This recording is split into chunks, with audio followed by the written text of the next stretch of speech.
Back from Once Upon a Time. This is episode 10 of season 3, and I'm very excited to carry on, see what's going to happen as we continue with this whole Peter Pan arc. I'm absolutely loving this season so far, and last episode was kind of crazy with Pan swapping bodies with Henry, so that's going to be a bit of a nuisance. I don't know how long they're going to drag that out for, hopefully not too long. I feel like, you know, at least maybe Emma and Regina would definitely pick up on Henry being a bit off. So hopefully they'll be able to work it out pretty soon. Maybe in a couple of episodes, or I don't know how long they're going to take it for. But either way, I'm very, very excited to get to see Jared play a more villainous role. And yeah, how they're going to kind of sort out this whole mess. I'm assuming they're going to go back to Storybrooke. So it'd be cool to kind of catch up with everyone there again, because it's been a couple of episodes since we saw that lot. But yeah, really, really am loving this season so far, and I can't wait to see where they're going to take things next. So yes, very excited. Let's get into it. Oh. By the way, I'm a fish. They crash and kill everyone. Wholesome. Ah, but it's all gonna go wrong because Pan's gonna stir some shit. Is it really you? No idea how long. That's so weird that her little brothers are now her big brothers. Regina helped save us all. Ah. I shall destroy your happiness. Ah. How can you even think of leaving the kingdom now after the We can't get a refund on the flight. There's something at the Summer Palace that will help us defeat our once and for all. So what Oh, about that shadow? sure that works. But there's only one of those parts I'm interested in. Which one's that? The one where you and I are together. Smooth. You okay? She knows shit's going down. Why? For the sake of the boy, and his parents have a fair shot without a devilishly handsome pirate standing in the way. Oh. You serious? Yeah. I am devilishly handsome. Yep. Thanks, man. Can't relate. Oh, don't thank me yet. You see, I'm in this for the long haul. You've already walked out Mama once. I'm not so sure she'll let you back in. Ooh. You? I need a drink. Me every day. Don't say it. Say what? Then I owe it to Neil to go on a date with him. You don't. You owe it to yourself. Can't think about myself right now. Not after what Henry just went through. Yeah, he's trapped in a fucking box. It's not like we've had a lot of time on our own. I know. It's just She's hiding something under there. something special planned for tonight. I don't think it's a kinky outfit. Trust me. I see their marriage is getting off to a strong start, full of trust.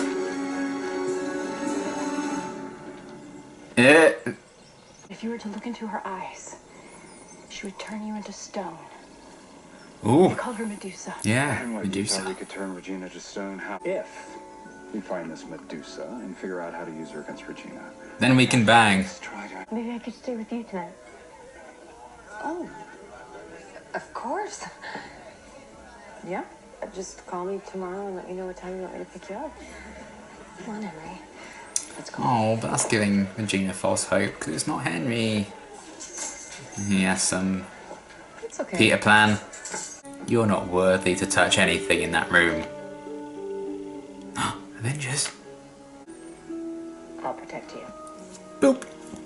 It's time.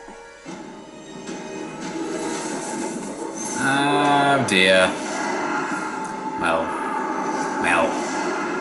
So, you coming? I'd miss all the honeymoon fun. He wants to, that's the problem. Come on. But you want to go on an adventure. Perhaps you'd like to wash it down with this. Ah, for the cure. Yeah. On the house. But we are family now, so I'm sure should I ever We get faint, are family. you'd be more than receptive. Damn, I really feel like he's changed quite a bit. What are you waiting for? Drink it. Turns into stone. Plot twist. What are you thinking? Well, I'm thinking maybe we can finally start on that baby. Okay. Damn. Right now. He really wants her to check the dream shade's gone. Oh. Well, probably because she knows her parents will be right fucking there. I've got this. It's not Neil, it's Henry. He doesn't seem like himself. He barely recognizes story. Yes! We went through a lot in Neverland. I know. No, you can't think like that. I know. Bad things do keep happening. And so do good things.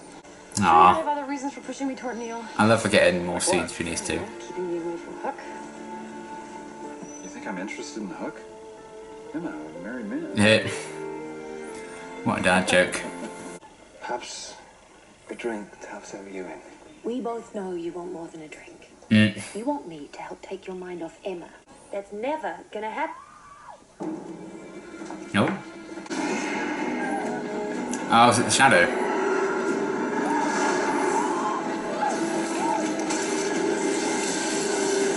Fuck. Why would the shadow kill her? She's dead? But I do know the Shadow only takes orders from one person. Fucking hell. He was very quick for Pan to like cause shit. Come with me, I something. think he'd wait a little while.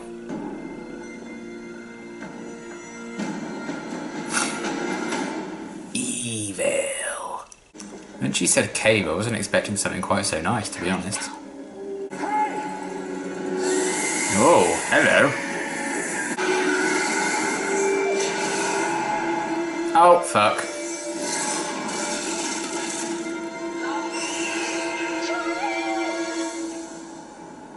Well. I mean, he gets out of it, but... Oh, shit!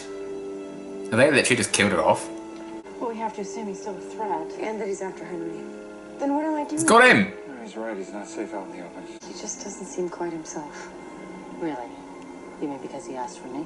No, I didn't. And that's not I it. didn't know Ah. exactly what It's not about that. Well, maybe you can use that gut feeling to find the shadow instead of obsessing over who's going to comfort our son. Come on. 3 seasons, and they're still doing this shit. Place where I keep my magic. Oh, it's all part of his plan. I didn't realize I could just sit back and let you destroy your own happiness. God. She's right. It's reflective. Just make her look at herself. I defeated myself.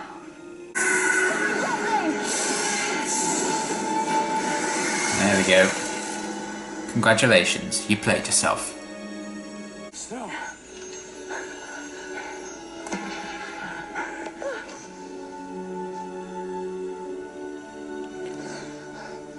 Are you okay? Now I know what Frederick felt like. Ha! I thought I'd lost you forever. That's a throwback. How did you? How can I ever make it easy?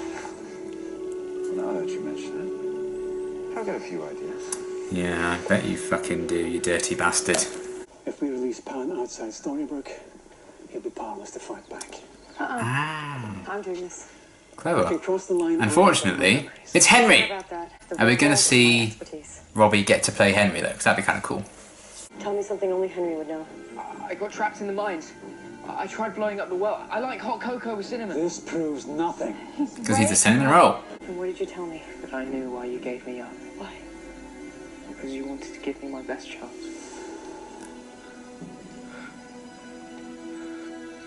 Henry? Oh, it's so wholesome, but it's not even him! The power of these characters, man. Promise you're not going to incinerate us when we step over the And it's line. so weird seeing him be like friendly with everyone. That's gotta be weird. Put you in this box in the first place. It's okay. Grandson with the father's face. When all this is over, She's being blinded by her love. Oh dear. I love you. Thank fuck that was the potion that was there. That's why this was so easy. We have to start our family now. I don't follow. Regina will always be a problem. If not her, there will be someone or something else. There will always be something else. We can't let it Yeah, define us. I've gotten that We impression. have to. That child we shall have. I'm sure it Regina's still pains not him. answering. So if you have to throw a fireball or something, just avoid the face. I'll do my best. Why are we still up here? Can Robbie Kay be main cast? You don't want to get rid of him. Shall we? We shall. Let's get Cinnamon Roll his body back. God damn it!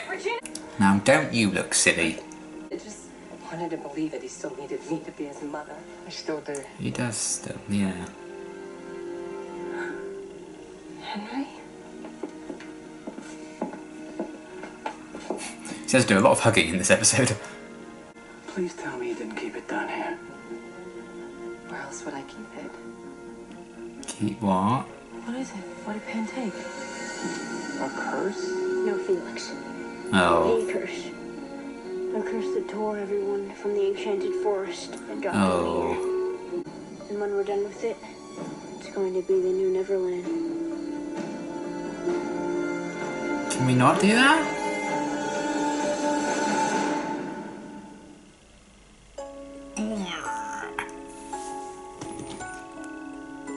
It's like a knife in the chest every time the episode ends. I love that episode. I thought it was fantastic. I really enjoyed the kind of opening section as well.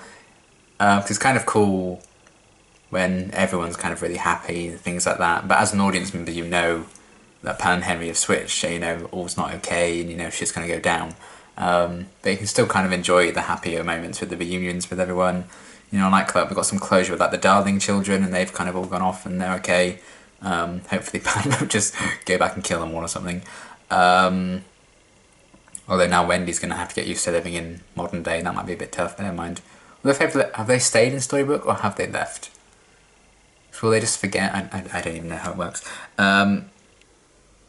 Either way, it was nice to get some closure with them, and then we had like Ariel and Eric reunited, which was a nice little moment for them. That was cool to see, and Gold and Belle, of course, and basically everyone coming off, and very, very wholesome content with them all coming back like that. I really enjoyed that kind of opening, even though, you know, we all knew that all was not well, and it was like a matter of time, and it was all going to go wrong again, and people were going to start realising things aren't what they seem. And you know, that kind of ticking time bomb, it always works quite effectively, I think, in TV shows. So I think that's why people like soap operas as well and everything, you know, because the character secret's are always going to come out at some point. It's just a matter of time, and that was kind of the same deal with this. And I'm glad that we kind of got everyone finding out about the switch in the very next episode after it happened, because you won't want them to drag that out for too long, I don't think. And I don't think they would have been able to drag it out for too long, because, you know, it didn't take long at all for Emma to kind of see that something was up. So yeah, I did like that bit, that beginning portion. And we'll just talk about all the flashbacks now. Again, some of the tension can be a bit lost when they do the flashbacks, because we know that everything's fine in like the present day with like Mary Margaret and David.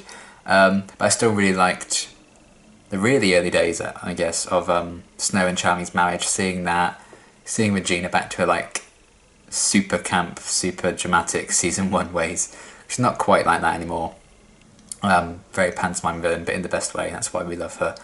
And I also really liked the bit in the reunions as well. Regina was all on her own, it's kind of sad, but when Snow was like, you know, we need to give Regina credit for everything, that was really, really nice as well. Shows how far they've come, especially when you compare it to the flashbacks in this episode. And the parallels between Snow and Charming wanting to start a family in the flashbacks, and obviously they end up having Emma and them in the present day as well, talking about the same thing. But I really liked the whole story with Medusa and everything. I thought the design of Medusa looked really, really cool. I liked the throwback to the whole thing with Frederick in season 1. That was really funny when she saved him. And, I mean, it was kind of, you knew how they were going to stop her with the reflective shield and stuff like that. But it was still kind of a cool little sequence, and I liked what they did with it quite a bit. And I think they didn't waste a single second with the flashbacks. I think sometimes they spend a bit too long on like the flashback stories as opposed to present day stuff. But sometimes they get the balance just right, and they know how long and how much of an episode the flashbacks need to take up sometimes, and I think they really nailed it with this set particularly. So I really liked seeing like the early days of the marriage and the somewhat honeymoon. That was really cool. So I loved everything with the flashbacks there and with Medusa and everything. I really liked that whole little kind of story for them. It was really cool, and how that kind of tied back into what they were trying to teach Emma in this episode as well. So that was really great. And then I liked we've got, you know, a few moments with Gold and Belle getting to reunite, and Gold really does seem to have changed quite a bit, and I really, really like that kind of development we've got for him. You know, him getting the cure for David. I'm glad that's kind of all been sorted and stuff like that, and him wanting to have a life with Belle in it, which is very, very wholesome. How long that will last, I don't know, because it's a TV show. It's got to be drama at some points and couples being tested, which honestly I don't really need. I'm happy to see just couples be happy, but that's not how TV works for most people, is it? So I'm sure we're going to see all these couples go through some shit in the future, but yeah, it was nice to kind of get that moment to see them properly reunite when Belle's just not a hallucination. So that was great. The struggle with Tinkerbell, I like that we kind of keep catching up with her and wanting to get the wings back. Don't know how she's going to get that now, which is kind of sad. Maybe she'll become like the new head honcho of the fairies, I don't know. But they just fucking killed her off, that Mother Superior Blue Fairy. They just fucking killed her. Like, that was a bit brutal. Very savage, but, you know, she was never one of my absolute favourites, so I don't mind. Maybe they'll bring her back, but I don't know. She's barely in the show as much as it is, so we'll have to wait and see, but that's kind of crazy that they just nonchalantly just killed her like that. Because even when you might have thought they killed Archie off last season, you know, we found out very, very quickly that that wasn't the case, but she's just dead. So, man, interesting. So yeah, that was kind of a cool little thing, seeing Pan's plan kind of all come together in that sense to get Henry access to the magic, well, Henry in Pan's body, no, Pan in Henry's body even, to get the magic, and now he wants to like kick off another curse and rule Storybrooke as a new Neverland. Interesting. I'm looking forward to seeing where they're going to go with that, but it's certainly escalating shit, and I'm very, very excited to see what happens with that next. But I liked how that plan all turned out as well. And yeah, the whole body switch was really great. I love seeing Jared get to play a bit of a villain in this role, and I love seeing Robbie get to play Henry. It was just so bizarre seeing him like dressed as Pan and everything, but being like really nice with everyone and hugging everyone, interacting with them in that way. Crazy after like the last 9 episodes where he's just been such an arsehole, such an antagonist. I'm going to be really sad when the Peter Pan thing's over. I really am. Because I've absolutely loved him as a villain, and I've loved Robbie Kay's performance. If they could find a way to keep him on the show permanently, even if he's not as Pan all the time, I'd be over the moon, because he's fantastic. But I don't think that's how they can really go about things. But we'll have to wait and see. But I liked the whole kind of swap thing, and Emma quickly noticing something was up, having that gut feeling. Regina kind of being blinded by her love for Henry and the things Pam was saying, and wanting to believe them, that she didn't notice the signs as well. It's almost a big flaw for Regina that she loves Henry too much, you know, in that sense. Big mood. And how it all played out. It's kind of sad, really, the fact that she now knows that that wasn't Henry, but it was nice that, you know, Henry in Pan's body was there to kind of say, I do still need you to be my mum. That was very wholesome, because I think Henry needs both Emma and Regina in his life. Nothing wrong with double the mums, I guess. So yeah, I liked the whole body sort of thing, what they did with it, and they continue to do it, you know, it's not, they're still in different bodies, so interested in seeing how they're going to kind of sort that out, and I'm sure they'll be able to stop Pan from, you know, casting the curse again, but it's an interesting kind of setup, I think, so that'd be great. Looking forward to seeing what happens with that, but I'm glad that everyone found out about it as well. And I love that we've got some like Emma and David scenes. I mentioned it in the last, I think it was the last episode. I love that we got some Emma and David like one-on-one moments in the last one, because it's normally Emma and Snow, and I like those moments as well, but it was nice to see Emma and her dad have some moments, and we got that again in this episode that I really, really enjoyed. David making like the absolute dad jokes, very, very wholesome stuff, and I like that they're trying to pass on the lessons that they kind of realised in the flashbacks to their daughter. Makes a lot of sense. And I am intrigued as to if they actually are going to have another kid, because that seems to be a thing they're going for, and I would be very, very interested in seeing if, you know, they're going to follow that through and actually have them have another child. That'd be kind of interesting. And then everything with Hook and Neil as well, a little love triangle with Emma. Makes sense that Hook would just get drunk and then flirt with someone else. feels very in character for him just to try and forget Emma like that. And you know, we had Emma wondering if she'd gone on a date with Neil. I did kind of respect how Neil handled the situation. He was like, look, this is where it stands, put my heart on the line. If you don't turn up, I'll leave you alone. I respect that kind of attitude to things. I also respected Hook say he was just going to back off and give the chance for Henry's parents to be together, which, you know, is very noble of him, really. But I think he's a man of honour, really. And of course, things got a bit crazy, so Emma couldn't have gone even if she wanted to. I don't know if she really did want to. We'll have to wait and see where they go with that. But I'm sure that love triangle is going to be quite a big thing for God knows how long. At least the rest of the season, probably beyond that. So we'll see where they go with it. But I'm interested in seeing what's going to happen with it. And then I liked the idea of kind of being your own worst enemy in this episode as well. Particularly with like Snow in the flashbacks. Because she kind of even said like, I defeated myself, and then Medusa was kind of her own worst enemy as well because her powers defeated her. Regina in a way being blinded by her own love for Henry, and like the whole body swap I guess as well. I liked that kind of theme running throughout this episode. That worked very, very nicely. But yeah, I adored this episode. I thought it was fantastic. Great setup of things to come. I like that we're back in Storybook and we got to catch up with lots of different characters. Round off a few story arcs about the Darlings and stuff. Some really nice character moments in there. Loved the whole body swap thing. I think both the actors did a great job with that. And the flashbacks I really, really enjoyed as well. So yeah, very, very good episode, and I can't wait to see what's going to happen next. Because the next episode will be halfway through the season already. Like, season 3's flown by. But I'm loving this arc, and I can't wait to see, you know, whether they're going to continue to go with it. But yeah, until the next reaction, thanks for watching.